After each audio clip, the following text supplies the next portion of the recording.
John, I feel like the North End has such a unique personality to it. It just feels different than all the other Boston neighborhoods. You know what's really great about the North End is it's such a small scale that it doesn't attract all the chain businesses and stores. So right. So it's filled with mom and pop grocery stores and butchers and pastry shops and flower stores. It's amazing.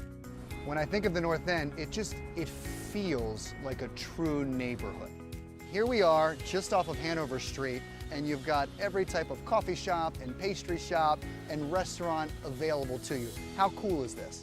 Well, Boston is a city of distinct neighborhoods, and the North End is one of them. Absolutely. So I feel like if somebody were considering moving from the suburbs into the city, of course they're going to call us.